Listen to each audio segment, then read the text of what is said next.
Hello, family and friends. Pastor Matthew Baker here. Well, today I was in the book of 2 Corinthians, chapter 4, verse 7. You know, Paul wrote 2 Corinthians in some ways to answer criticisms that were made of him. So there's some of that, and also to testify as to God's power and his experiences as a missionary. And so verse 7 reads, 2 Corinthians chapter 4, verse 7 reads, "But we have this wealth in vessels of earth, so that it may be seen that the power comes not from us, but from God." Now, what is this treasure or this wealth that he speaks of? He says, but we have this wealth or this treasure in vessels of earth. So what is this wealth that we have?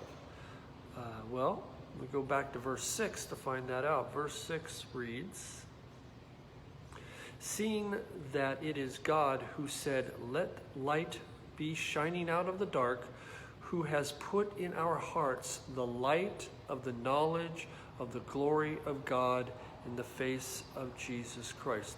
The treasure that, or the wealth that God has in earthen vessels, or vessels of earth, or clay pots, some people say.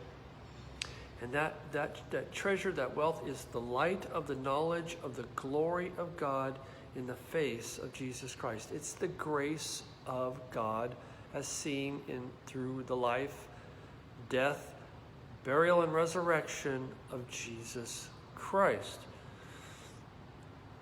You know, he comes in verse 6, he says, "Seeing that it is God who said, 'Let light so shine out of the dark.'" This is Paul directly quoting the idea in Genesis chapter 1, verse 3, where he says, "Let there be light," and there was light. It is God who creates the light.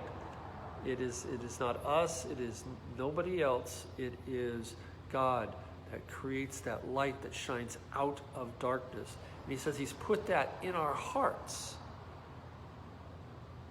And that light is the knowledge of the glory of God in the face of Jesus Christ. It's the gospel. Verse 7, "But we have this wealth," and we know what the wealth is, the vessels of earth, or earthen vessels, or clay pots. So why does God take this very important treasure, this wonderful wealth that he has, and this gospel, this grace of God is seen in Jesus? Why does he place that in earthen vessels, or vessels of earth, or clay pots? Why does he put something so valuable into something so common as a household clay pot?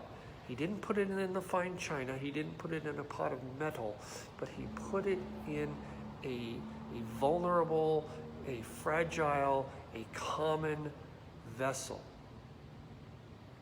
And he did that. It says here that the power, so that we would see that the power comes not from us, but from God. It's as if you were to lay a rose on a brown clay, unfired plate. What would seem the most beautiful? Would it be this plain clay, or would it be the rose? And that's what he's saying. That's why God puts that light of the knowledge of the glory of God as seen in the face of Jesus, the gospel. He puts it into us, those earthen vessels, so that people won't look at us, but they will understand that the light that has been put in us and shines forth out of us comes from God himself, from Jesus Christ. You know, and it has to shine out. It's like the man who sits in a room that is full of windows, and it all has all this light streaming into it. And he says, "I want to keep this light to myself. I want to keep it to myself." So he draws the curtains closed, and all it ends up doing is placing him in darkness. That light has to shine forth from the clay vessel. Hope you enjoyed this. I know I did. God bless you.